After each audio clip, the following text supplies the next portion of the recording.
Hi గారు, welcome to our channel. ప్రస్తుతం మనతో పాటు దాము బాలాజీ గారు సీనియర్ జర్నలిస్ట్ ఉన్నారు. వారితో ఒకసారి మాట్లాడదాం. సార్ నమస్కారం సార్. నమస్తే.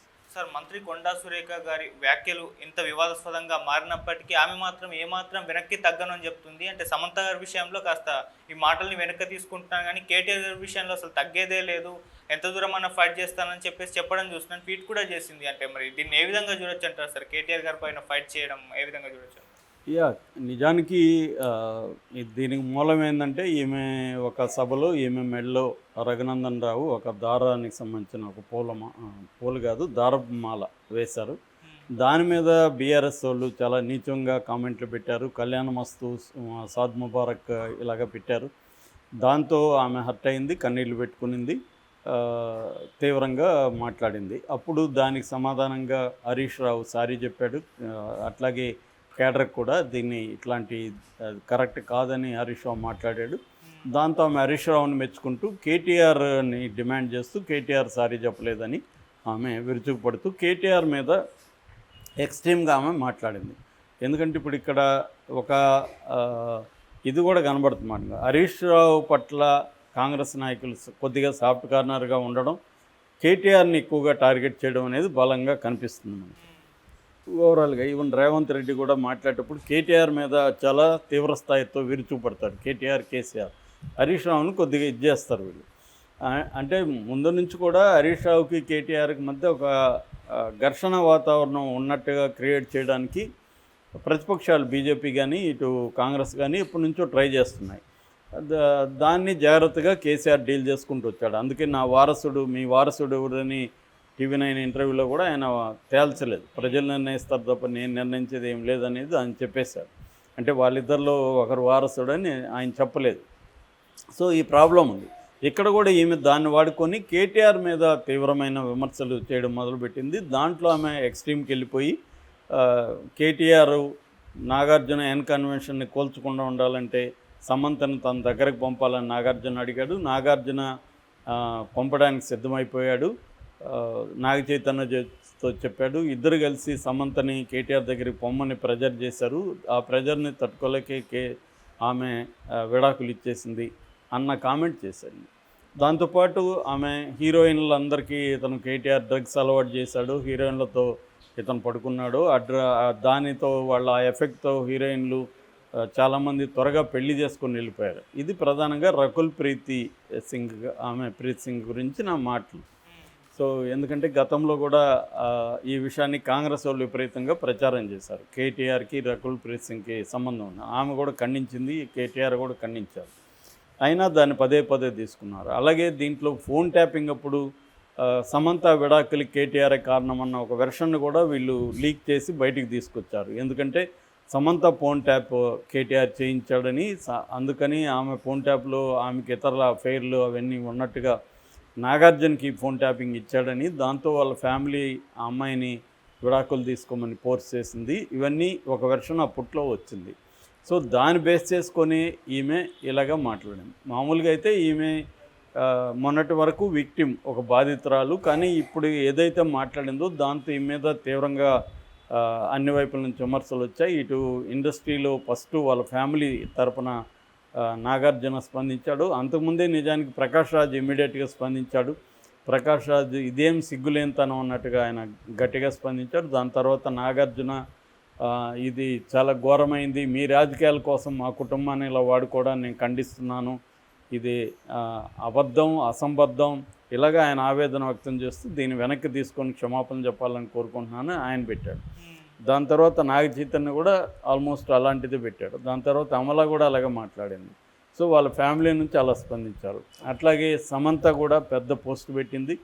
ఒక స్త్రీ బయటకు వచ్చి ఎదగాలంటే ఎంతో యుద్ధం చేయాల్సి ఉంటుంది, ఎన్నో పోరాటాలు చేయాల్సి ఉంటుంది, అలాంటివి చేసుకుంటూ నేను వచ్చాను. నేను ఎప్పుడు మా ఇద్దరు విడాకులు అమికబుల్గానే జరిగింది, పరస్పర అంగీకారంతో సహృద్భావ వాతావరణంలో జరిగింది తప్ప ఎటువంటి గొడవలు మేము వేసుకొని విడిపోలేదు. ప్లాన్ చేసుకొని మేమిద్దరం కలిసి ఉండలేమని విడిపోయినాం. దీంట్లో ఎటువంటి రాజకీయ కుట్ర లేదు, మీరు కూడా ఒక స్త్రీగా మీరు అర్థం చేసుకోవాలి, మీరు ఇలాంటివి చెప్పకండి అని ఆమె గట్టిగానే మాట్లాడింది. ఆమె ఆవేదనకి స్పందించిన కొండా సురేఖ కూడా మీరు నాకు ఎంతో ఇన్స్పిరేషను, నేను మీరు బాధపడుంటే ఈ వ్యాఖ్యలను వెనక్కి తీసుకుంటున్నాను అనేది ఆమె స్టేట్మెంట్ ఇచ్చింది. అక్కడ కూడా ఆమె ఏమి సారీ చెప్పలేదు. నిజానికి ఎవరైనా కూడా సారీ చెప్పాలి, క్షమాపణ చెప్పాలి. ఎందుకంటే అదేదో నోరు జారనింది కాదు. కానీ ఆమె సారీ చెప్పలేదు, వెనక్కి తీసుకుంటున్నాను, సమంత మీద చేసిన వ్యాఖ్యల్ని వెనక్కి తీసుకుంటున్నాను అనేది ఆమె చెప్పింది. అట్లాగే ఇండస్ట్రీలో ఇటు చిరంజీవి కానీ, నాని కానీ, జూనియర్ ఎన్టీఆర్ కానీ, మంచులక్ష్మి కానీ, తర్వాత మన ఆర్జీవి కానీ, వీళ్ళందరూ కూడా తీవ్రంగా చేశారు. ఇంకా చాలామంది చేస్తున్నారు, ఇంకా ట్వీట్లు వస్తూనే ఉన్నాయి, వాళ్ళ అభిప్రాయాలు చెప్తూనే ఉన్నారు. అంటే ఇది అన్ని వైపుల నుంచి ఈమె చెప్పిందని ఖండిస్తున్నారు. రెండోది, కాంగ్రెస్ పార్టీ సినిమా ఇండస్ట్రీని టార్గెట్ చేస్తుందా? ఎందుకంటే బీఆర్ఎస్ సినిమా ఇండస్ట్రీతో ఫ్రెండ్లీగా ఉన్నింది, వాళ్ళకి ఏం కావాలన్నా హెల్ప్ చేస్తూ ఉన్నారు, హైదరాబాద్లో ఇబ్బంది లేకుండా చూసుకున్నారు బీఆర్ఎస్ వాళ్ళు. కానీ కాంగ్రెస్ డే 1 నుంచి కూడా గద్దర్ అవార్డులు ప్రవేశపెట్టడం, దాని పట్ల సినిమా ఇండస్ట్రీ స్పందించలేదని ఈయన టార్గెట్ చేయడం, రేవంత్ రెడ్డి సినిమా ఇండస్ట్రీ మీద, తర్వాత చిరంజీవి స్పందించడం, ఇలాగంతా చేశాడు. అన్నిటికంటే ఘోరం ఏంటంటే ఎన్కన్వెన్షన్ని కూల్చేయడం. ఎన్కన్వెన్షన్ ఒకటే కూల్చి మిగతావి ఏవి కూల్చకపోవడమే ఇక్కడ డౌట్ వస్తుంది. మిగతా పెద్దవాళ్ళు చాలామంది ఆక్యుపై చేసినవి కూడా ఉన్నాయి, అవన్నీ కూల్చుంటే మనకి రేవంత్ రెడ్డి మీద డౌట్ రాదు.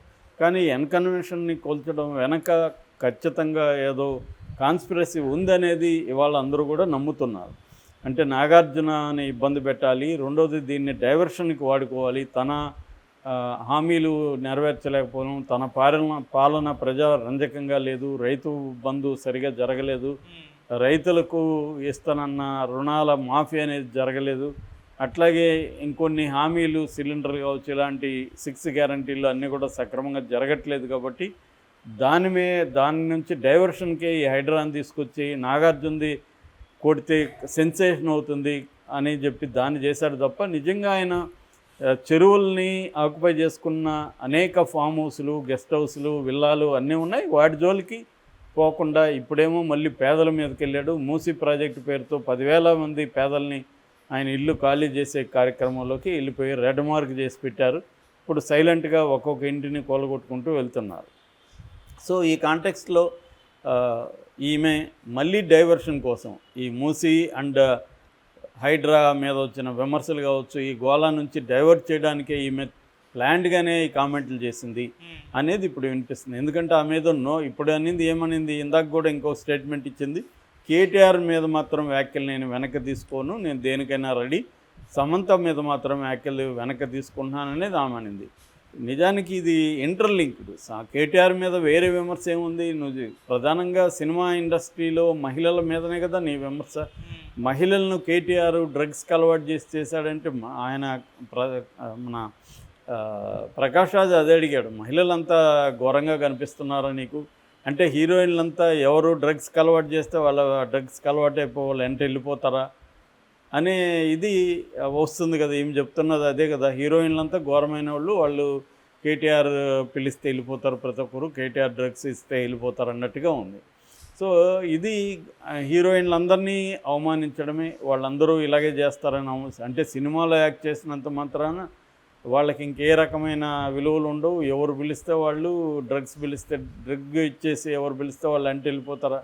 నిజానికి అసలు ప్రాక్టికల్గా కూడా సాధ్యమా? ఒక హీరోయిన్ తన కెరీర్ బాగుండాలంటే ఆమె ఎంతో కష్టపడాల్సి ఉంటుంది, హార్డ్ వర్క్ చేయాల్సి ఉంటుంది, ఫోకస్ చేయాల్సి ఉంటుంది, అవన్నీ ఉంటాయి వాళ్ళ ప్రాబ్లమ్స్ వాళ్ళకు ఉంటాయి.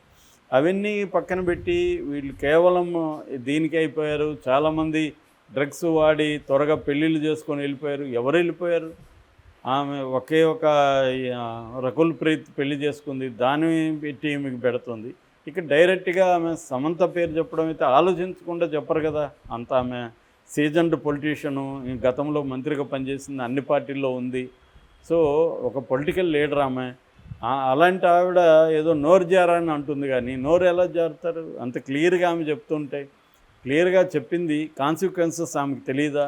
ఇవన్నీ ఏంటంటే ముందే వీళ్ళు అనుకుంటారు, తర్వాత గొడవలు వస్తే ఒకసారి పడేద్దాం, సారీ కూడా పడేయలే ఆమె, వెనక్కి తీసుకుంటానని, వెనక్కి తీసుకుందాంలేని ముందే అనుకొని రచ్చ క్రియేట్ చేయడం, ఇది ప్లాన్డ్గానే చేస్తారు. ఆ మధ్య కూడా ఎవరో అంటున్నారు, నేను చెప్పేస్తాను మళ్ళీ ఒకసారి పడేస్తాను సార్ ఏమవుతుందని. ఇది కావాలనే చేస్తున్నారు. దీని మీద ఇప్పుడు రాహుల్ గాంధీ కూడా